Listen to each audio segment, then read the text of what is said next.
तो 2026 आ चुका है एंड अगर तुम सीरियसली 2026 को 2025 की तरफ वेस्ट नहीं करना चाहते देन ये वीडियो पूरी की पूरी तुम्हारे लिए होने वाली है। देखो 2025 में हम सब लोगों ने काफ़ी ज़्यादा रेजोल्यूशन बनाए हैं एंड हम में से ज़्यादातर लोगों ने 2026 में भी बनाए होंगे। तो क्या तुम अपने आप से क्वेश्चन पूछो, क्या तुम सही में उन रेजोल्यूशंस जो भी तुमने बनाए हैं उनको फॉलो कर पाओगे? अगर तुम हाँ, देन तुम इस वीडियो को क्विट कर सकते हो, बट अगर तुम्हें लगता है ये पाथ थोड़ा डिफ़िकल्ट होने वाला है क्योंकि तुम्हारे पास गोल की क्लैरिटी नहीं है, देन ये वीडियो में मैं तुम्हें बताऊँगा कि तुम्हें इस साल क्या-क्या करना है। इस वीडियो में मैं ज़्यादा से ज़्यादा 3 टास्क तुम्हें बताऊँगा जो कि तुम्हें सीरियसली फ़ॉलो करने हैं फॉर बेटर 2026 एंड मेरी शर्त है, जब तुम एंड में अगर तुम्हें मैं कहीं पर भी दिखूँगा तो मुझे थैंक यू बोले बिना नहीं जाओगे, क्योंकि भाई जो मेरी टिप्स है, जो मैं तुम्हें बताऊँगा वो सीरियसली काफ़ी वैल्यूएबल चीज़ें हैं। तो बढ़ते हैं पहले नंबर की तरफ जो है सबसे इम्पोर्टेंट, स्पिरिचुअल विन। तो आज के टाइम पे हमें पता है क्या लगता है, स्पिरिचुअल विन का मतलब सिर्फ़ मंदिर में जाना, मस्जिद में जाना, मत्था टेकना होता है, बट नहीं। स्पिरिचुअल विन का मतलब होता है अपने आप को समझना, अपने माइंड मेमोरी को शार्प करना, अपनी माइंड मेमोरी को अंडरस्टैंड करना। जस्ट हम दूसरों को तो समझ जाते हैं कि दूसरा मेरे लिए ये समझ रहा है, वो समझ रहा है, बट एक्चुअल में हम अपने आप को नहीं समझ पाते, जो कि बहुत ज़रूरी है। इसलिए हमें सबसे पहले अपने आप को समझना होगा। We have to learn from inner self.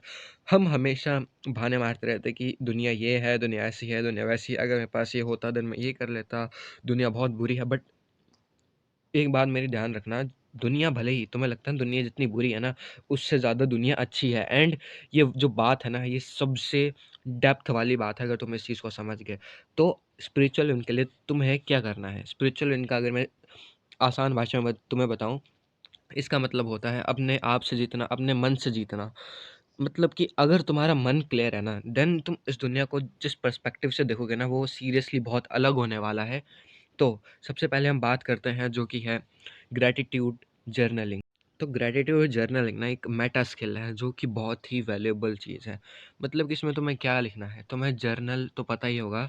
You have to write about the mistakes, और जिस सिचुएशन से तुम अभी गूंज रहे हो वो तुम्हें कॉपी में लिखनी है। बट ग्रैटिट्यूड जर्नलिंग क्या होती है? ग्रैटिट्यूड जर्नलिंग में तुम लोगों को एप्रिशिएट करते हो तुम्हारी लाइफ में होने के लिए, किसी भी चीज़ को वैल्यू देते हो तुम अपनी लाइफ में होने को। जस्ट लाइक अगर तुम कॉम्प्लीमेंट दो किसी इंसान को, फॉर एग्जांपल एक इंसान तुम्हारे सामने से चल रहा है and you like its outfit, तो तुम उसे कहते हो bro your outfit too crazy, and उस इंसान को भी अच्छा लगता है बिकॉज वो इंसान, हम ह्यूमन का एक साइकोलॉजी है कि वो ना अपनी तारीफ को ज़्यादा पसंद करता है ह्यूमन, ऐसा तुम्हें पता है। एंड सेकंड चीज़ आती है जो कि है माइंडफुलनेस। माइंडफुलनेस में आती है मेडिटेशन। मेडिटेशन काफ़ी ज़्यादा ज़रूरी है अगर तुम्हें अपने माइंड के ऊपर कंट्रोल लाना है, बिकॉज माइंडफुलनेस से, मेडिटेशन से जो है तुम्हें पता चलता है पेशेंस की क्या वैल्यू होती है। एंड दूसरे टॉपिक के ऊपर हम बात करते हैं, दूसरा चैप्टर है जो है फिजिकल विन।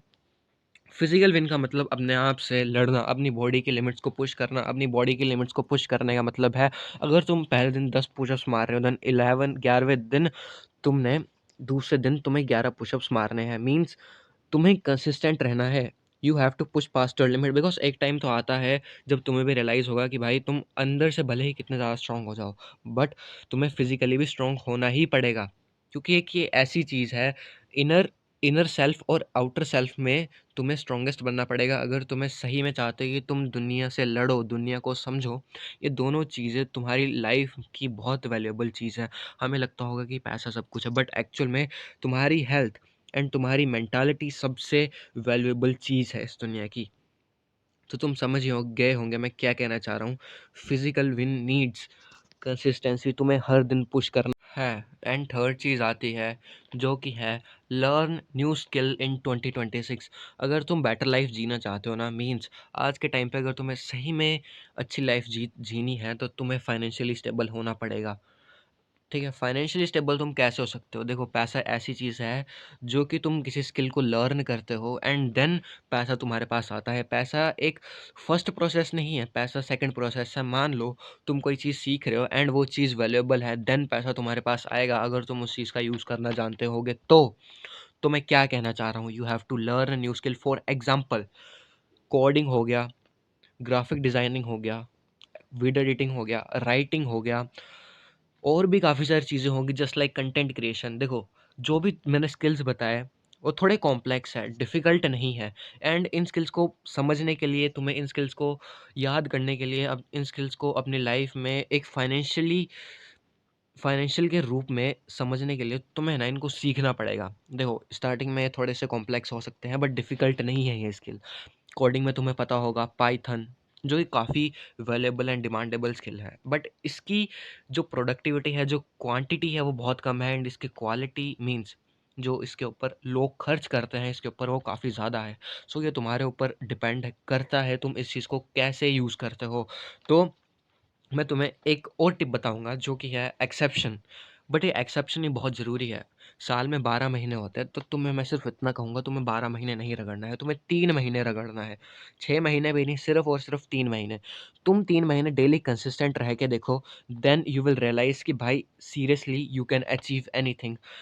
इन 3 महीनों में जो तुम करोगे ना, सीरियसली बता रहा हूँ तुम मेरे को थैंक यू बोलोगे आकर, क्योंकि भाई जो मैंने तुम्हें बताया है ये तुम्हें किसी भी इंसान ने if you want better tomorrow and हर कोई इंसान चाहेगा कि वो बेटर टुमारो चाहे। मतलब कि ना अगर तुम अपने लिए नहीं कर सकते तो मैं यही कहूँगा अपनी फैमिली के लिए करो, अपने फ्यूचर के लिए करो जो कि तुम्हें सही में लगता है काफ़ी ज़्यादा वैल्यूएबल है। एंड रिस्पेक्ट टाइम, टाइम की वैल्यू करना सीखो।